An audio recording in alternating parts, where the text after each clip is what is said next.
Hi, I'm Teresa. Welcome to my channel. Today I'm going to do what I hope to be the first of a series of books of sapphic recommendations.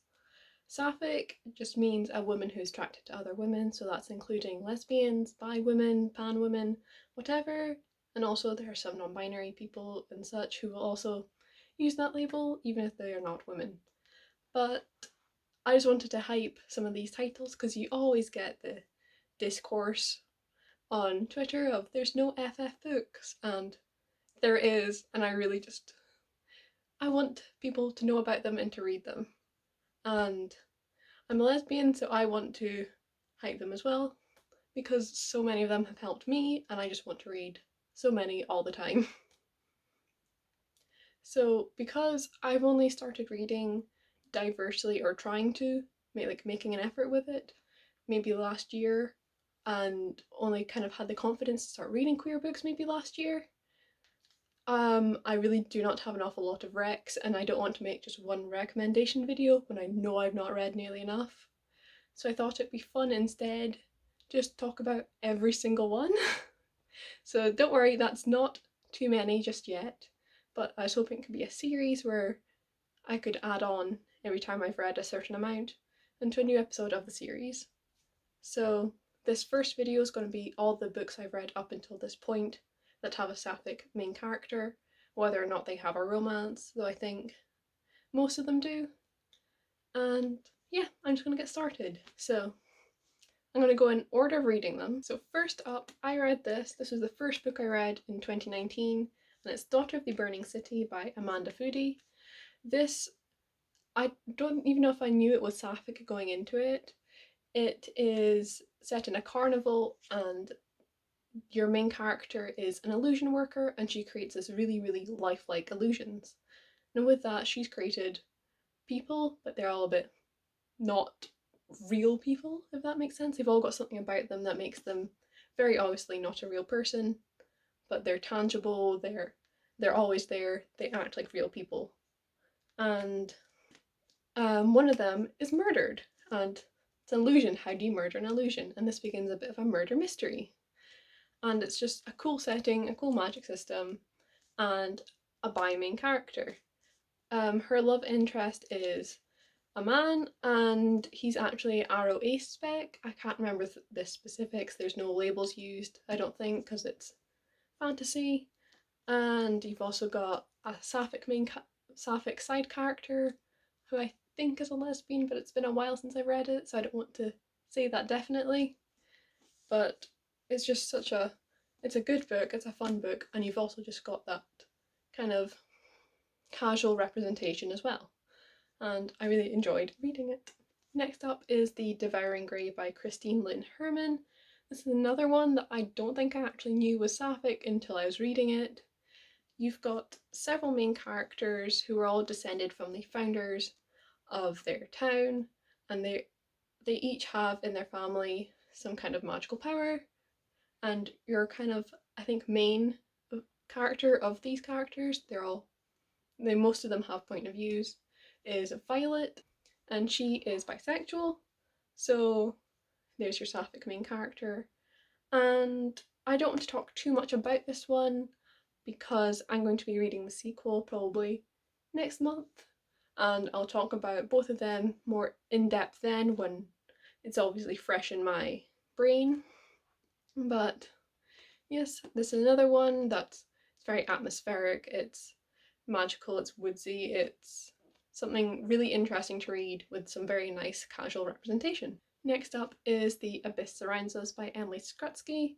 This is another one I'm going to be reading the sequel soon, so I won't talk too much about, but you've got a lesbian main character, and she is kidnapped and taken onto a pirate ship, and the crew, are they all women? At least the main ones, as far as I remember, are.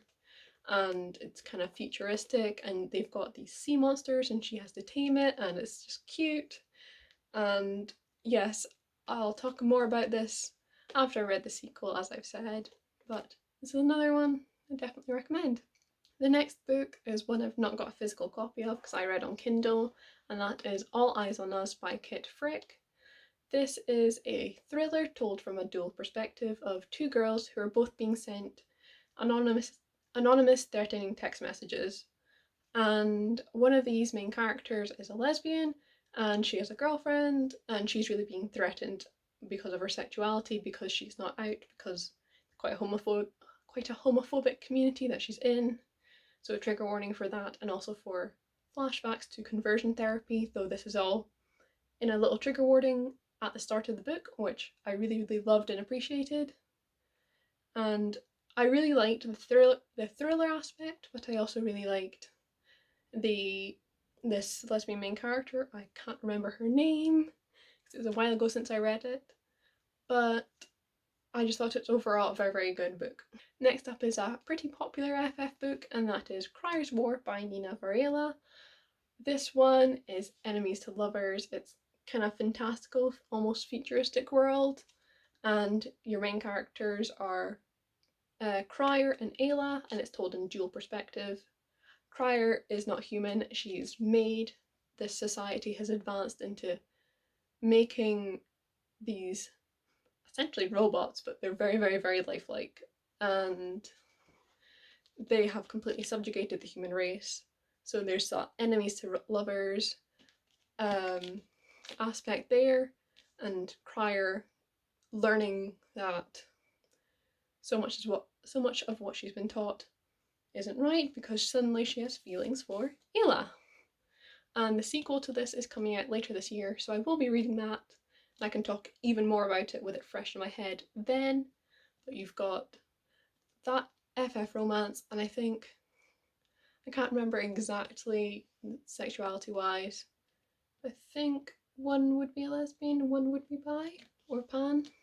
No labels, this type of world, but it's a really fun read, and it's very, very, it's got so much casual rep as well, just things like, oh, his husband, things like that, and I love seeing that in books, so this is one I definitely recommend as well. Next up, I got a Kindle Unlimited free trial for a while, and with that I just read as many of the sapphic books I could find on there, so I'm not going to talk about all of them, but I read a lot by Natasha West, who writes exclusively sapphic books, and they're in a variety of genres, and there's something for everyone there. My favourite was By Any Other Name, which is also enemies to lovers, sort of. There's these two girls who are from two different families who have been kind of fighting each other, hating each other for a very long time, and they meet and they don't realise they're from the other families, and they fall in love, and they've got to deal with that, and it's really, I just really, really liked reading it, really enjoyed it. I'll link down below. I have a Twitter thread of some of the sapphic books you can read for free on Kindle Unlimited, and you can find Natasha West books. You can find lots more in that thread, including another one that I read, which I'll mention, which is Dragon Whisper by Neve Murphy. This is the first book of a high fantasy series, with told in dual perspective from two sapphic characters, though they're one's in a relationship and one's going to be in a relationship one day. And if you like dragons, if you like sapphics, if you like what are they? There's so many different types of characters. There's fae, there's tree people, I don't really know.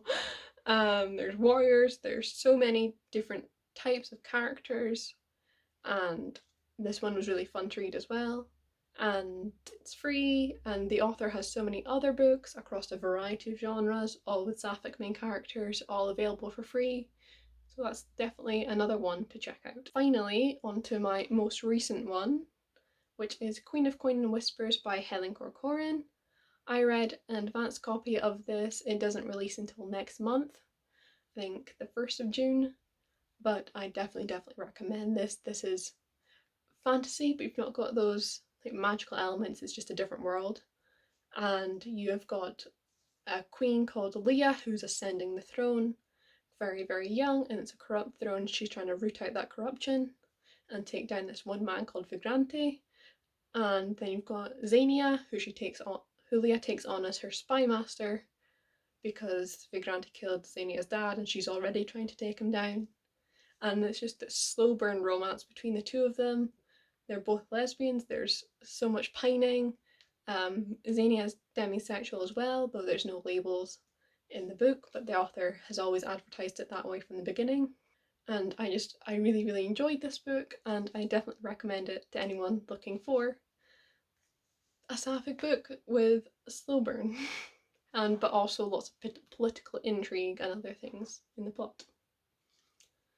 So that has been all of the sapphic books I've read, and it's nowhere near enough.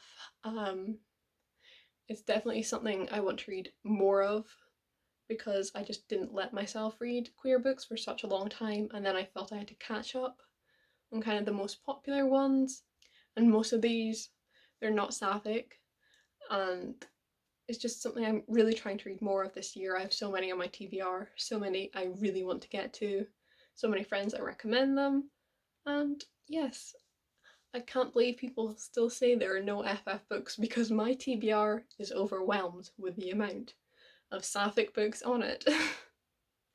So that has been all the books I've read, not enough, but some, and I really hope to make this into a series and that people enjoy it and can get some recs from it. And yeah, I'll see you with another video soon. Thank you for watching.